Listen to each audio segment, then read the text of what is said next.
байцгаана найзуудаа, Цасхан байна. Өнөөдөр бид түүхэн гавьяа байгуулсан гайхамшигт нэгэн хатантай танилцах болно. Надтай хамт байгаарай. Энд бол Мантхай Сэцэн хатан. Тэрээр 1448 оны шар луу жил Төмөт аймгийн Ингүүд хотгийн Цорсбай төмөр Чинсангийн охин болж төржээ. Айлын гонц охин байсан тул эрх тань хүсч ааваараа Монгол бичиг заалган уншиж бичиж суурсны дээр морь унаж, ном сум харуулж чаддаг байжээ. Тухайн үед Монголыг захирч байсан Мандуул хаан удам залгах үр хүүхдгүй байсан тул Мантхайг 1465 онд баг хатнаа болгон авчээ. Тэрбээр гоо үзэмж төгс төрөлхийн цэцэн цэлмэг ухаантай байсан тул хүмүүс түүнийг Мантхай Сэцэн хатан хэмээн өргөмжилжээ.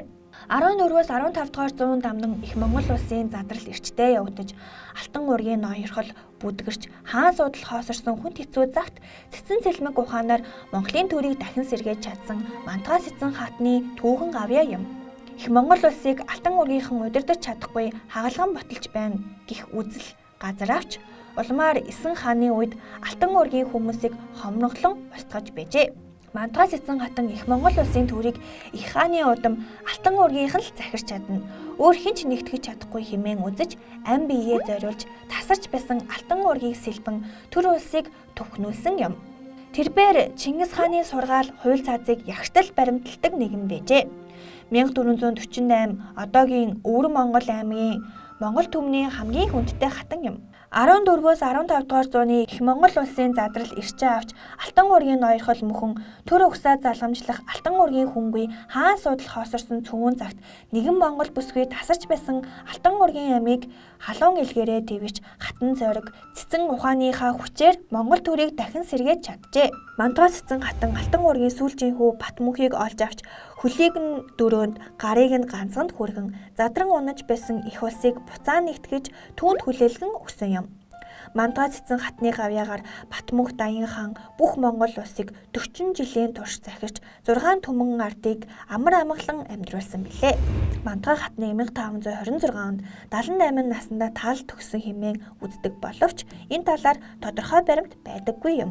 1989 онд түүний гавьяаг мөнхжүүлэхийн тулд Мантхай Сэцэн хатан хэмээх кино бүтээжээ.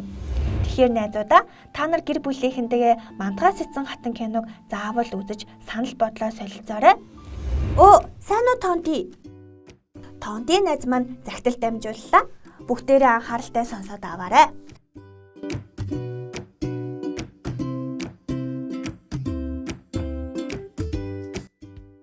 Цасхны найзуудаа сайн байна уу?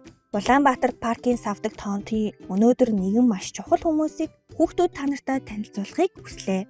Тэр бол манай цэцэрлэгт хүрээлэнгийн хамгийн чухал хүмүүс гэж хэлж болох үйлчилгээний ажилтан ах эгч нар. Тэдэнгүйгээр энэ парк ямар замбраагүй хөл толгой нь олдохгүй газар болж хувирна гэж ах эгч нар минь өөрийн гэгээнээс өчийн бүрийн хүртэл хүүхдүүд та нарын тав тух аюулгүй байдлыг хангахаар чөлөө завгүй ажилдаг юм.